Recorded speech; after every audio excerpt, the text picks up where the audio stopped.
Alors, problème courant avec les jeux de direction qu'on a, surtout sur les fourches en carbone, c'est les expandeurs. Donc, je vais vous expliquer un peu comment ça fonctionne. C'est-à-dire, dans les fourches en alu, on tape une araignée dans le tube de fourche. Ça, c'est un reste de tube de fourche qui a été coupé. Et cette araignée en alu va tenir donc cette fameuse vis qui va vous servir de régler. C'est-à-dire, là, on a les colliers, il faut que ça dépasse un petit peu là-dessus. Et quand on va serrer, ça va serrer, compresser les roulements de direction, n'est-ce pas? Et donc, on serre assez pour plus avoir de jeu, pour que la direction se comporte bien, mais il faut que ça reste tout de même assez léger pour qu'on puisse tourner facilement, même quand on lâche le guidon sans les mains, juste en se penchant que ça tourne. Ce qui arrive souvent avec les expandeurs, donc l'expandeur c'est cette partie-là qu'on a dans le cône de fourche.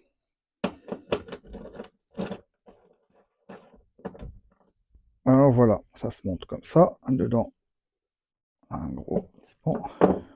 Voilà, il faut que ce soit bien serré. Souvent, à force de tirer là-dessus, il a tendance à sortir. C'est-à-dire quand il n'est pas assez serré, si on tire, on va le desserrer un peu pour qu'on puisse voir, il a tendance à sortir, donc du coup on n'arrive plus à régler le jeu de direction. C'est-à-dire avec le temps, avec les vibrations, il peut s'ouvrir un peu. Donc là, si je commence à tirer, vous voyez, là il sort. Et donc forcément, du coup, on va se retrouver au-dessus de cette pièce-là, et on ne pourra plus, on aura un jeu. Donc le jeu là, on ne pourra plus régler.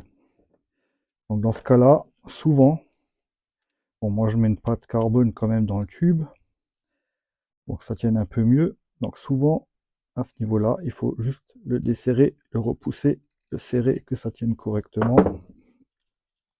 Et du coup, on peut à nouveau utiliser cette vis pour recomprimer un peu les... Vous voyez, là, ça coulisse. Donc on peut à nouveau régler et tirer la fourche pour resserrer le jeu de direction, pour éviter qu'il y ait du jeu. Voilà, c'était tout con, mais bon, parfois c'est bon à savoir. Souvent les gens forcent sur cette vis là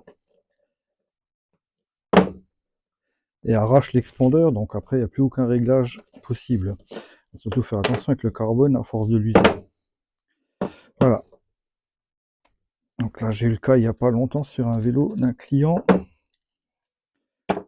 Aussi autre chose, quand vous mettez cette petite vis, c'est toujours bien de mettre un petit point de graisse pour pouvoir la démonter plus facilement, parce que souvent ça s'oxyde là-dedans.